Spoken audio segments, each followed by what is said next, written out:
പിതാവായ ദൈവത്തിൻ്റെ സ്നേഹവും പുത്രനായ യേശുവിൻ്റെ കൃപയും സഹായകനായ പരിശുദ്ധാത്മാവിൻ്റെ സഹവാസവും ഈ ശുശ്രൂഷയിലുടനീളം വ്യാപരിക്കട്ടെ എന്ന് പ്രാർത്ഥിക്കുന്നു.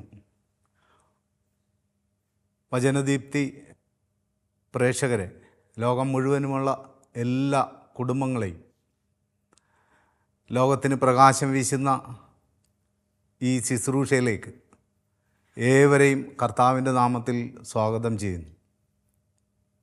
ഇന്ന് നമ്മൾ ചിന്തിക്കുന്നത് ഫ്രാൻസിസ് അസീസിക്ക് വെളിപ്പെടുത്തി കൊടുത്ത പുൽക്കൂടിനെ കുറിച്ചാണ്. കുർബാന മധ്യേ വിശുദ്ധൻ പ്രാർത്ഥിക്കുന്ന സമയത്ത് ലോകം മുഴുവനും ഈ പുൽക്കൂട് യേശുവിൻ്റെ ജനനം എങ്ങനെ എത്തിക്കാമെന്ന ഒരു വലിയ ചിന്തയിലായിരുന്നു വിശുദ്ധൻ. അനുദിനവും ബലിയർപ്പിക്കുന്ന, അതായത് ജനനം മുതൽ ഉദ്ധാനം വരെയുള്ള കൂദാശ പരികർമ്മം ചെയ്യുമ്പോൾ ഉണ്ണി യേശുവെ എപ്രകാരം കുടുംബങ്ങളിൽ എത്തിക്കാമെന്നുള്ള വലിയ പ്രാർത്ഥനയിലായിരുന്നു വിശുദ്ധൻ. അപ്രകാരം ആ ചിന്തയിൽ രൂപപ്പെട്ടതാണ് പുൽക്കൂട്. പുൽക്കൂട്ടിൽ ആരെയും മാറ്റി നിർത്തുവാനായിട്ട് സാധിക്കില്ല.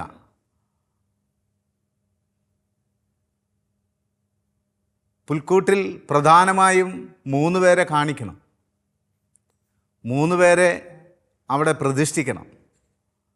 ആ 3 പേരാരായിരിക്കണമെന്ന് വിശുദ്ധൻ വളരെ തീക്ഷ്ണതയോടെ പ്രാർത്ഥിച്ചതിൻ്റെ ഫലമായി എളിമയുള്ള 3 പേരെയും പുൽക്കൂട്ടിൽ പ്രതിഷ്ഠിക്കുവാനായിട്ട് തീരുമാനിച്ചു.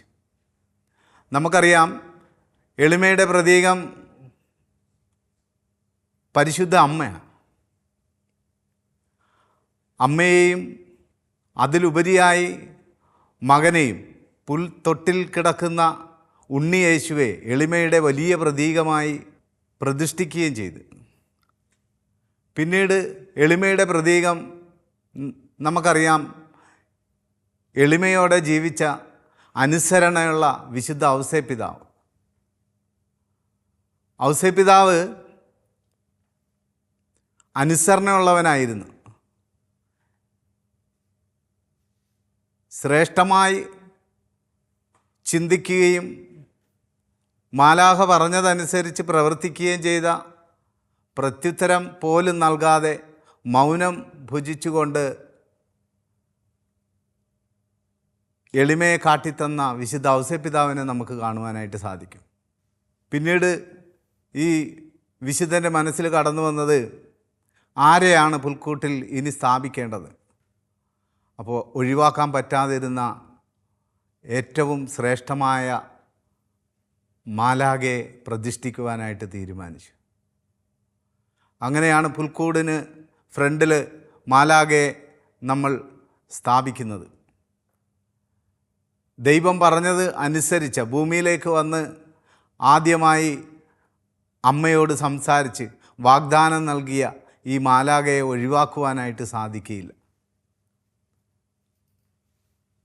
മാലാഖയുടെ ശബ്ദം കേട്ടതും മാതാവ് സമ്മതം മൂളിയതും നമുക്കറിയാവുന്നതാണ്. പിന്നീട് ആലോചിച്ചു, ഇനി എന്തിനെയാണ് ചേർത്ത് വയ്ക്കേണ്ടത്? അങ്ങനെ ചേർത്ത് വയ്ക്കാനായിട്ട് തീരുമാനിച്ചപ്പോൾ ഈ പുൽത്തൊട്ടിലിൽ പശുവിനെയും ആടിനെയും അങ്ങനെ വേണ്ടതെല്ലാം പരിശുദ്ധാത്മാവ് വെളിപ്പെടുത്തി സൃഷ്ടിക്കുവാനായിട്ട് ഇടയായത്. നമുക്കറിയാം, പൂജരാജാക്കന്മാരെ ഒരിക്കലും ഒഴിവാക്കുവാനായിട്ട് സാധിക്കില്ല. പൂജരാജാക്കന്മാർ 3 പേർ, അവർ തൻ്റെ കയ്യിലുള്ള കാഴ്ചവസ്തുക്കളുമായി കടന്നു വന്നതാണ്. അപ്പോൾ അവരെ മാറ്റി വയ്ക്കുവാൻ സാധിക്കില്ല. മിൽക്കിയറും കാസ്പറും ബെൽത്താസറും അങ്ങനെ 3 പൂജരാജാക്കന്മാർ യേശുവിൻ്റെ അരികിലേക്ക് വന്ന് പൊന്നു, മീറ, കുന്തിരിക്കം കാഴ്ചവെച്ചത് നമുക്കറിയാം. പൊന്നെന്ന് പറയുമ്പോൾ രാജാവിനെ സൂചിപ്പിക്കുന്നു. മീറ എന്ന് പറയുമ്പോൾ പ്രവാചകനെ സൂചിപ്പിക്കുന്നു. കുന്തിരിക്കം എന്ന് പറയുമ്പോൾ അത് പുരോഹിതനെ സൂചിപ്പിക്കുന്നു. ഈ 3 വസ്തുക്കളും കാഴ്ചവെച്ച് യേശുവിനെ വണങ്ങുമ്പോൾ അവിടെ ഈ പൂജരാജാക്കന്മാർ കണ്ട ഏറ്റവും വലിയ അനുഗ്രഹം എന്ന് പറയുന്നത് എളിമയുള്ള 3 പേരെ കാണുകയാണ് ചെയ്തത്. ഒരിക്കലും ഉപേക്ഷിക്കാൻ പറ്റാത്ത ഒന്നാണ് നക്ഷത്രം, വഴികാട്ടി. എന്തുകൊണ്ടാണ് നക്ഷത്രത്തെ സ്ഥാപിക്കുവാൻ കാരണം? ഒരുപക്ഷെ നമുക്ക് തോന്നിയേക്കാം വഴികാട്ടി ആയതുകൊണ്ടാണ്. യേശുവിനെ കണ്ടെത്തുവാനായിട്ട് മാർഗം കാണിച്ചു കൊടുത്ത ഒന്നാണ് നക്ഷത്രം. പക്ഷേ നക്ഷത്രത്തെ നമ്മൾ ക്രിസ്മസ് ട്രീയിലും വീട്ടിലുമൊക്കെ തൂക്കുന്നതിൻ്റെ അടയാളം ഞാൻ ലോകത്തിൻ്റെ പ്രകാശമാണെന്ന്, ഞാൻ വന്നിരിക്കുന്നത് ലോകത്തിൻ്റെ പ്രകാശമായിട്ടാണെന്ന് വളരെ വ്യക്തമായും കാണിച്ചു തരുവാനാണ് ഈ നക്ഷത്രം വഴികാട്ടിയായി കടന്നു വന്നത്. കാരണം ജനിച്ചിരിക്കുന്നവൻ ലോകത്തിൻ്റെ രക്ഷകനാണ്, ലോകത്തിൻ്റെ പ്രകാശമാണ്. ഇരുളടഞ്ഞ സ്ഥലങ്ങളിൽ പ്രകാശമായി കടന്നു വരുന്ന അവനാണ് യേശുവെന്ന് വളരെ വ്യക്തമായും മനസ്സിലാക്കി തരാൻ ഈ നക്ഷത്രം നമുക്ക് വഴികാട്ടിയായി കടന്നു വന്നത്. അപ്പോൾ ഈ നക്ഷത്രം നമ്മൾ ഭവനത്തിൽ തൂക്കുന്നതിൻ്റെ ഏറ്റവും പരമപ്രധാനപ്പെട്ടതെന്ന് പറയുന്നത് എളിമയുടെ പ്രതീകമാണ്. ലോകത്തിൻ്റെ പ്രകാശമായവനെ നമ്മൾ ഭവനത്തിൽ സ്വീകരിച്ചതിൻ്റെ അടയാളമായാണ്.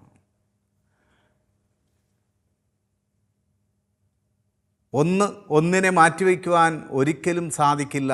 അപ്രകാരമാണ് വിശുദ്ധന് പരിശുദ്ധാത്മാവ് വെളിപ്പെടുത്തിയത് പുൽക്കൂടിൻ്റെ പ്രതീകം.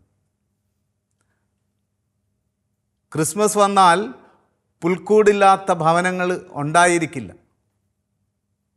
എല്ലാവരും ഇപ്പോൾ തീഷ്ണതയോടെ ഈ പുൽക്കൂട് സെറ്റ് ചെയ്യുന്ന സമയത്തിലാണല്ലോ നമ്മൾ. പിന്നീട് നമുക്കറിയാം ക്രിസ്മസ് ട്രീ പുൽക്കൂട് വെച്ചാൽ തീർച്ചയായും നമ്മൾ അതിനരികിൽ ഒരു ക്രിസ്മസ് ട്രീ വയ്ക്കാറുണ്ട്.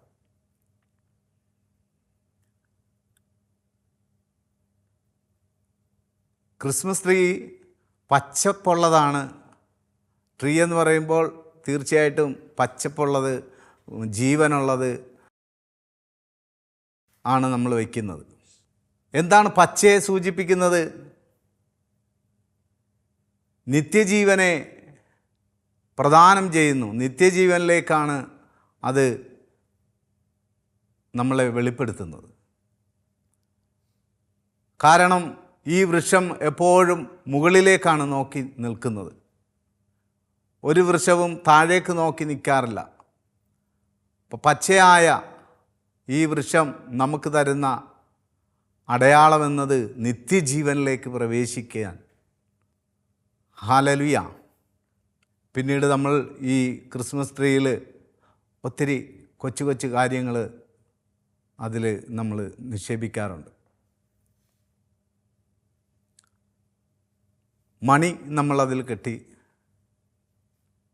വയ്ക്കാറുണ്ട്, കൊച്ചു കൊച്ചു മണികൾ. എന്താണ് ഈ മണിയെ സൂചിപ്പിക്കുന്നത്? എൻ്റെ സ്വരം കേൾക്കാത്ത അനേകം ആൾക്കാർ ഇനിയും വരാനുണ്ട്. അപ്പോൾ ശബ്ദം, മണിനാദം, യേശുവിൻ്റെ നാമം എല്ലായിടങ്ങളിലും ഉച്ചരിക്കണമെന്നുള്ള അടയാളമായിട്ടാണ് മണി നമ്മളതിനെ അതിൽ നിക്ഷേപിക്കുന്നത്. അങ്ങനെ എത്ര കാര്യങ്ങളിലൂടെയാണ് നമ്മൾ കടന്നു പോകുന്നത്. ഇതെല്ലാം ചെയ്യുമ്പോൾ ക്രിസ്മസ് എന്ന് പറയുന്നത് എളിമയുടെ പ്രതീകമാണ്. നമുക്കറിയാം, ഒരു ക്രിസ്മസ് വന്നു കഴിഞ്ഞാൽ 25 നോയമ്പുണ്ട്. 25 നോയമ്പും നമ്മൾ എടുത്തിട്ടാണ് ഈ ക്രിസ്മസിലേക്ക് കടന്നു വരുന്നത്. ഈ 25 ദിവസവും കോൺവെൻറ്റുകളിലേക്ക് ചെന്നാൽ നമുക്കറിയാം, ഓരോ ദിവസവും ഉണ്ണീശോയ്ക്ക് വേണ്ട ഓരോ നിയോഗങ്ങൾ അവർ ത്യാഗമനുഭവിച്ച് ചെയ്ത് ഉപവാസമെടുത്ത് പ്രാർത്ഥിച്ചിട്ടാണ് ക്രിസ്മസിലേക്ക് കടന്നു വരുന്നത്. അപ്പോൾ തീർച്ചയായും ക്രിസ്മസ് സന്തോഷത്തിൻ്റെ സുദിനമാണ്.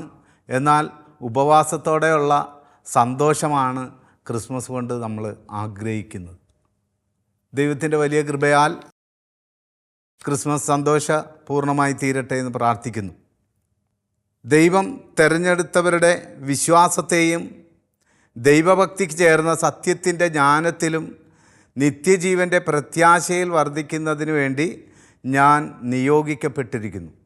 തീത്തോസുകാർക്ക് എഴുതിയ ലേഖനം 1-ാം അധ്യായം 2-ാം വാക്യത്തിൽ ഇങ്ങനെയാണ് എഴുതിയിരിക്കുന്നത്: ദൈവം തിരഞ്ഞെടുത്തവരുടെ വിശ്വാസത്തെയും ദൈവഭക്തിക്ക് ചേർന്ന സത്യത്തിൻ്റെ ജ്ഞാനത്തിൻ്റെയും നിത്യജീവൻ്റെ പ്രത്യാശയിൽ വർദ്ധിക്കുന്നതിന് വേണ്ടി ഞാൻ നിയോഗിക്കപ്പെട്ടിരിക്കുന്നുവെന്ന്. അപ്പോൾ നിത്യജീവൻ നൽകുന്ന വലിയൊരു അടയാളമാണ് ഈ ക്രിസ്മസ് ട്രീ. അടുത്തത് കാൻഡി കെയിൻ, ഇടയൻ്റെ കയ്യിലെ വടി. ലൂക്കാസ് സുവിശേഷം 2-ാം അധ്യായം 8 മുതൽ 9 വരെയുള്ള വാക്യങ്ങളിൽ ഇപ്രകാരമാണ് എഴുതിയിരിക്കുന്നത്: ആ ദേശത്ത് വയലുകളിൽ ആടുകളെ രാത്രി കാത്തുകൊണ്ടിരുന്ന ഇടയന്മാർ ഉണ്ടായിരുന്നു.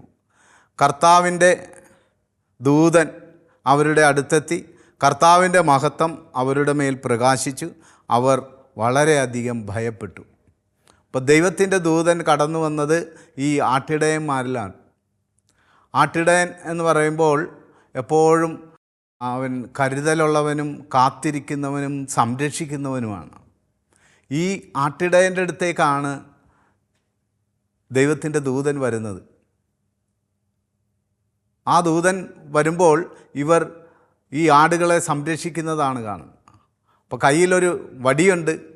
ആ വടി സംരക്ഷിക്കുവാനുള്ള പ്രതീകമാണ്, തൻ്റെ ജനത്തെ സംരക്ഷിക്കുവാൻ. എന്നാൽ എളിമ ഉള്ളവരായിരുന്നു ഈ ആട്ടിടയർ, എളിമയുള്ളവരായിരുന്നു. നമുക്കറിയാം, ദൈവത്തിൻ്റെ ദൂതൻ ആദ്യം വന്നത് പരിശുദ്ധ അമ്മയുടെ അടുത്താണ്. അത് എളിമയുടെ പ്രതീകമായി. എളിമ ഉള്ളവരിലേക്കാണ് എപ്പോഴും സന്തോഷത്തിൻ്റെയും സമാധാനത്തിൻ്റെയും വാർത്തകൾ കടന്നു വരുന്നത്. അപ്പോൾ നമ്മുടെ ജീവിതത്തിൽ നമുക്കൊന്ന് പരിശോധിക്കാം. ഈ കാലഘട്ടം അത്രയും നമ്മുടെ ജീവിതത്തിൽ എത്രത്തോളം സന്തോഷത്തോടെയാണ് നമ്മൾ ജീവിച്ചിരുന്നത്. ഈ ക്രിസ്മസ് നൽകുന്ന വലിയൊരു മെസ്സേജ് എന്ന് പറയുന്നത് നമുക്കെല്ലാവർക്കും എളിമയുള്ളവരായി, സ്നേഹമുള്ളവരായി, സമാധാനമുള്ളവരായി നമുക്ക് മാറാം. ഭൂമിയിൽ സന്മനസ്സുള്ളവർക്ക് സമാധാനം എന്നവർ, ഭൂമിയിൽ സന്മനസ്സുള്ളവർക്ക് സമാധാനം. അപ്പോൾ പങ്കുവയ്ക്കുകയും മറ്റൊരുവരെ കേൾക്കുകയും മറ്റുള്ളവർക്ക് വേണ്ടി പ്രവർത്തിക്കുകയും ചെയ്യുന്നവരായി നമുക്ക് ഈ ക്രിസ്മസ് സന്തോഷപ്രദമാക്കി മാറ്റാം.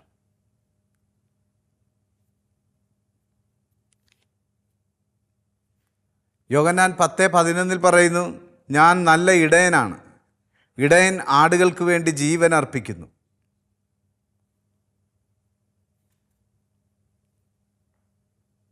ഞാൻ നല്ല ഇടയനാണ്,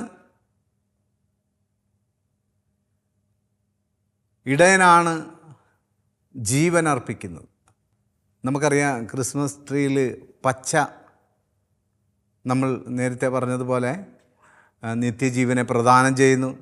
ചുമപ്പ് ലൂക്കാസ് സുവിശേഷം 22:44 ഇപ്രകാരം പറയുന്നുണ്ട്: അവൻ തീവ്രവേദനയാൽ മുഴുകി കൂടുതൽ തീഷ്ണമായി പ്രാർത്ഥിച്ചു, അവൻ്റെ വിയർപ്പ് രക്തത്തുള്ളികൾ പോലെ നിലത്ത് വീണു. അപ്പോൾ ഈ ക്രിസ്മസ് ട്രീയിൽ നമ്മൾ ഇടുന്ന അല്ലെങ്കിൽ അതിൽ കോർത്ത് വയ്ക്കുന്ന ചുമപ്പ് കളറുള്ള യേശുവിൻ്റെ രക്തത്തെ സൂചിപ്പിച്ചുകൊണ്ടാണ്. അപ്പോൾ ഒരു പുൽക്കൂട് തരുന്ന സന്ദേശം എന്ന് പറയുന്നത് പിറവി മാത്രമല്ല, ഉയർപ്പ് വരെ ആ ക്രിസ്മസ് ധ്യാനിക്കുമ്പോൾ നമുക്ക് മനസ്സിലാവും. അപ്പോൾ തീർച്ചയായിട്ടും ഓരോ ക്രിസ്മസും പിറവി മുതൽ ഉയർപ്പ് വരെ നമുക്ക് കാണുവാനായിട്ട് സാധിക്കും. അതിൽ ചിന്തിക്കുമ്പോൾ ഏറ്റവും കൂടുതൽ ത്യാഗം അനുഭവിച്ചത് ഈ 3 പേരാണ്. ഉണ്ണിയേശു, അതിലുപരിയായി പരിശുദ്ധ അമ്മ, ഔസേപ്പിതാവ്. ജനിക്കുവാൻ സത്രം തേടിപ്പോയത് നമുക്കറിയാം. ഒരു സ്ഥലവും കിട്ടാതെ പുൽത്തൊഴുത്തിൽ അഭയം പ്രാപിച്ചത് നമുക്കറിയാം. എന്നാൽ യേശു ജനിച്ചത് പുൽത്തൊട്ടിയിലാണ്. പുൽത്തൊട്ടിയിലാണ് യേശു ജനിച്ചത്, കാലിത്തൊഴുത്തിൽ, പുൽത്തൊട്ടിൽ. എന്തുകൊണ്ടാണ് പുൽത്തൊട്ടിൽ ജനിക്കുവാൻ കാരണമായത്? അവൻ ജീവൻ്റെ അപ്പമായതുകൊണ്ടാണ്. അത് പശുക്കൾക്ക് ഭക്ഷണം നൽകുന്ന ഇടമാണ് പുൽത്തൊട്ടി.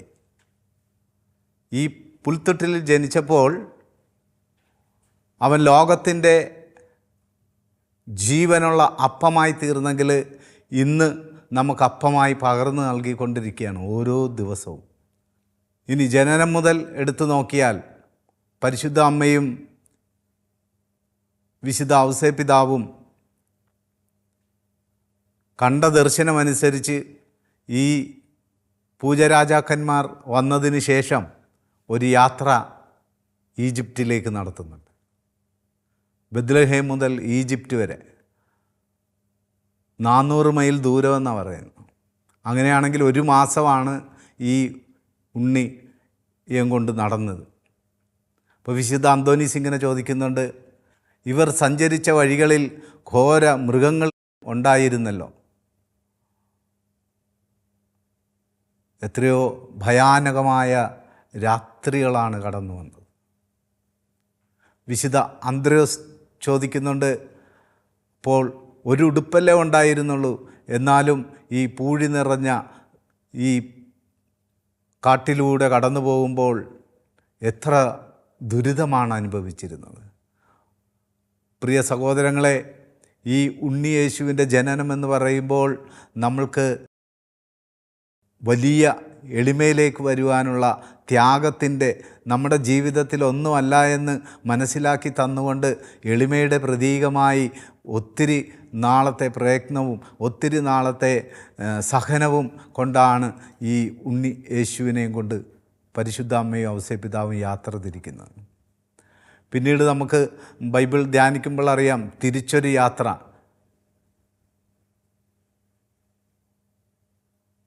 അന്നും ഈ ഒരു ഉടുപ്പല്ലേ ഉണ്ടായിരുന്നുള്ളൂ. എത്രത്തോളം എളിമയോടെയാണ് ഈ 3 പേരുടെയും ജീവിതം നമുക്ക് കാണിച്ചു തരുന്നത്. അങ്ങനെയാണെങ്കിൽ നമ്മളുടെ ജീവിതത്തെ നമ്മൾ ഒന്നുകൂടെ രണ്ടാമത് ചിന്തിക്കേണ്ട ഒരു കാര്യമുണ്ട്.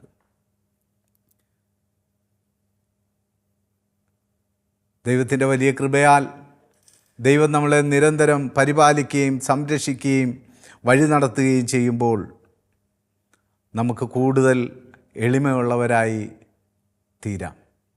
ലൂക്കാസ് സുവിശേഷം 2-ാം അധ്യായം 14-ാം വാക്യത്തിൽ ഇപ്രകാരം പറയുന്നു, അത്യുന്നതങ്ങളിൽ ദൈവത്തിന് മഹത്വം, ഭൂമിയിൽ ദൈവകൃപ ലഭിച്ചവർക്ക് സമാധാനം. അത്യുന്നതങ്ങളിൽ ദൈവത്തിന് മഹത്വം, ഭൂമിയിൽ ദൈവകൃപ ലഭിച്ചവർക്ക് സമാധാനം. പ്രിയ സഹോദരങ്ങളെ, എത്രത്തോളം എളിമപ്പെടുന്നോ അത്രത്തോളം ദൈവകൃപയിൽ നമുക്ക് വളരുവാൻ സാധിക്കും. നമ്മൾ എത്രത്തോളം എളിമയിൽ നിന്ന് മാറ്റപ്പെടുന്നോ അത്രത്തോളം ദൈവകൃപയിൽ നിന്ന് നമ്മൾ അകന്നു പോകും. ദൈവകൃപയെന്നാൽ ശക്തിയും സമാധാനവും കരുണയും ആനന്ദവും.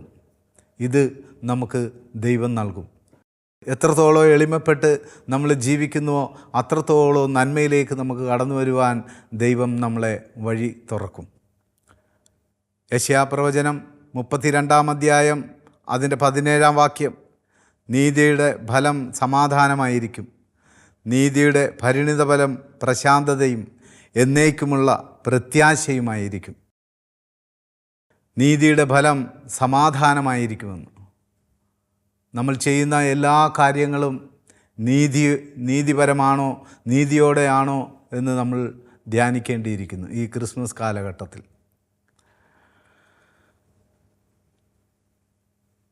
അങ്ങനെയാണെങ്കിൽ നമ്മളുടെ ജീവിതത്തിൽ പ്രത്യാശയ്ക്ക് നമുക്ക് വകയുണ്ട്. ആയതിനാൽ എളിമയോടെ, നീതിയോടെ, സമാധാനത്തോടെ നമുക്ക് ഈ ക്രിസ്മസ് ആഘോഷിക്കാം. ദൈവത്തിൻ്റെ വലിയ കൃപ വ്യാപരിക്കട്ടെ. എഫെസോസുകാർക്ക് എഴുതിയ ലേഖനം 2-ാം അധ്യായം 16-ാം വാക്യം, അവൻ നമ്മുടെ സമാധാനമാണ്. പ്രിയ സഹോദരങ്ങളെ, യേശു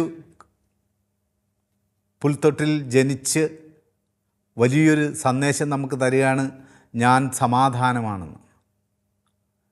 യേശു ഉയർത്തതിന് ശേഷം ശിഷ്യന്മാരുടെ അടുത്ത് എപ്പോഴൊക്കെ പ്രത്യക്ഷപ്പെട്ടോ അവരോടെല്ലാം പറഞ്ഞത്, ഞാൻ എൻ്റെ സമാധാനം നിങ്ങൾക്ക് നൽകുന്നുവെന്നാണ്. ഇന്ന് പലരും പറയുന്നത്, എനിക്ക് സമാധാനമില്ല, എൻ്റെ സമാധാനം നഷ്ടപ്പെട്ടു എന്നാണ്. അപ്പോൾ സമാധാനം നഷ്ടപ്പെടുന്നതിൻ്റെ പ്രധാനപ്പെട്ട കാരണം ഈ പുൽത്തൊഴുത്തിലേക്ക് നോക്കിയാൽ നമുക്ക് കാണുവാനായിട്ട് സാധിക്കും. ഫ്രാൻസിസ് അസീസിക്ക് ഒത്തിരി പേരോട് പറഞ്ഞു തരാതെ ഈ പുൽക്കൂട് സന്ദേശം വളരെ മനോഹരമായി നമ്മളെ പഠിപ്പിക്കുകയാണ്. എളിമയിലേക്ക് വരുവാൻ, എളിമയിൽ ജീവിക്കുവാൻ, എളിമയോടെ കാര്യങ്ങളെല്ലാം ചെയ്യുവാൻ ഈ പുൽത്തൊഴുത്ത് നമുക്ക് വലിയൊരു അനുഗ്രഹമായി മാറും. ആയതിനാൽ നമുക്കൊരു നിമിഷം നമ്മളെ തന്നെ ഒന്ന് സമർപ്പിക്കാം. ഈ ക്രിസ്മസ് മദ്യത്തിൻ്റെ ലഹരിയില്ലാതെ പരിശുദ്ധാത്മാവിൻ്റെ ലഹരിയാൽ,